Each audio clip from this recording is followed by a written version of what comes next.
I talked Danielle into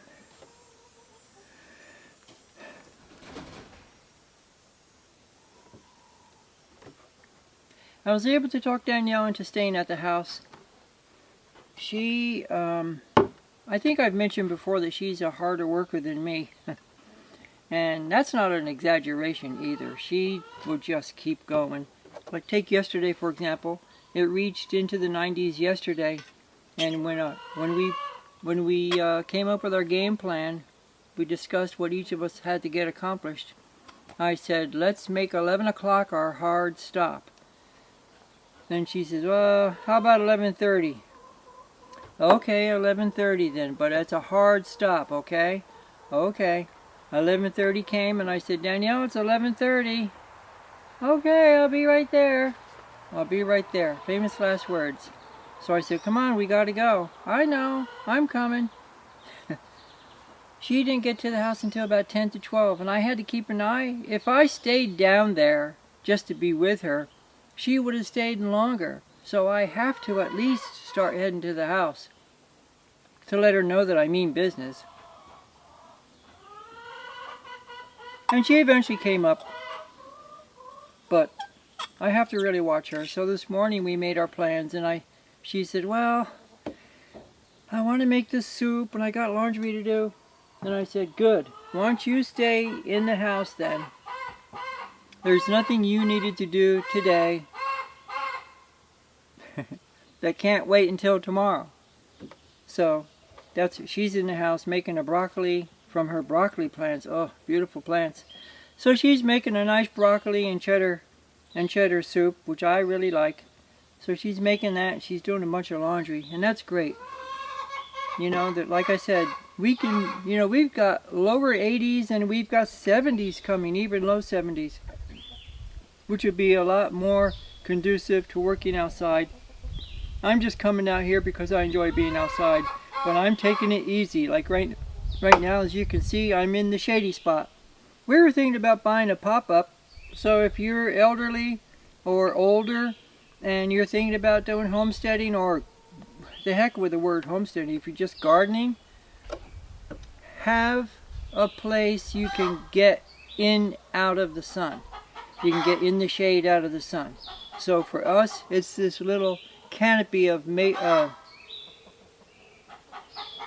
guess that's a sugar maple, and that's a red oak. I don't know what that is. I'm not that good with tree identification, but it's a nice wooded canopy. I'm right next to the greenhouse, and as you can hear, I'm right next to the chicken coop. And I've got 8 Rhode Island Reds right over there staring at me, listening to every word I say. This is great. I've got a little place. I've got my water bottle, and I've got a timepiece so I can keep track of the time. I've always been a person who had to do things by the time, by the clock. So when I worked in retail, certain things had to be done at a certain time. When I was a bush pilot, you had to be at a certain airport or airstrip at a certain time, and I knew that I had to take off at a certain time. Everything that I've always done has been by the clock, so I'm always looking at the clock. I don't wear a watch anymore. I used to wear a watch, but I'm very adamant about knowing what time it is. So anyway, next to me, we're going to get a little table for here, and we kind of camp out here. Not literally camp out, but we hang out back here. We take our breaks back here. You've seen us take breaks out there in the sun before. 2 chairs. I brought one of the chairs inside to the greenhouse yesterday evening, because if you watched our video from yesterday, you saw the rainstorm come, bit of a thunderstorm. So I brought a chair inside so that I could talk to you all from in there, but that'll come back out here. And this is a great place to get in out of the sun. I really enjoy it. So that's one tip.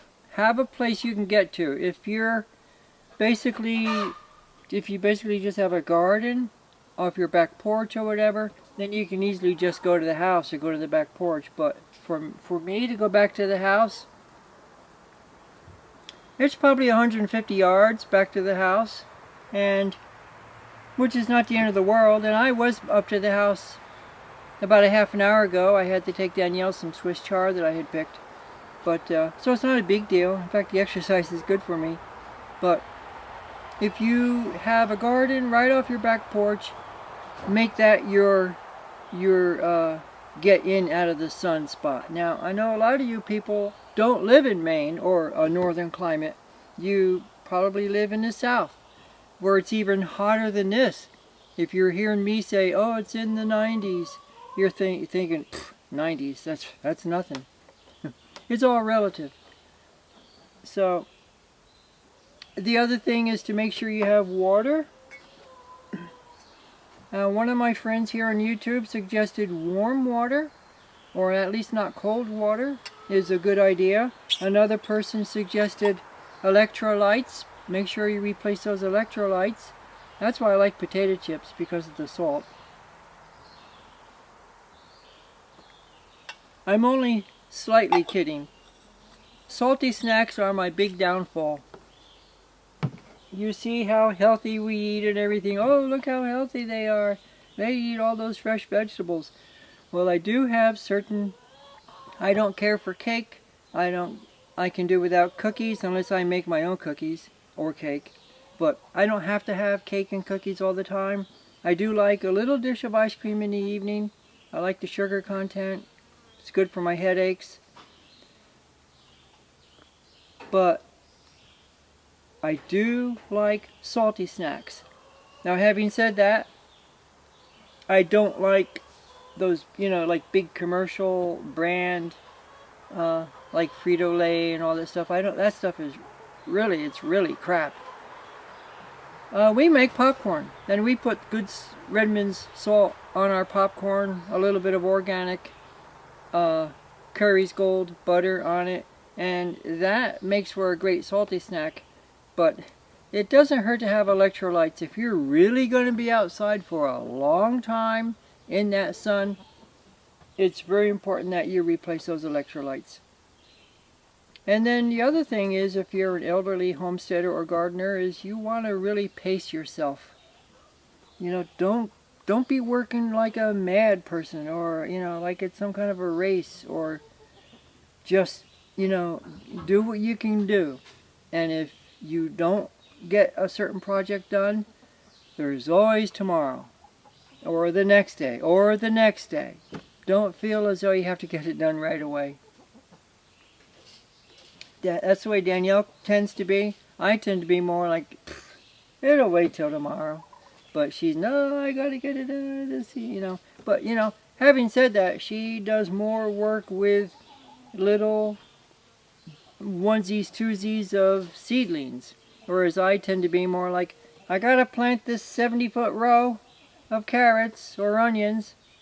That tends to be my style of gardening. So anyway, I just came in here out of the sun to take a break, and I thought I'd tell you what I'm up to today. Let me do something real quick.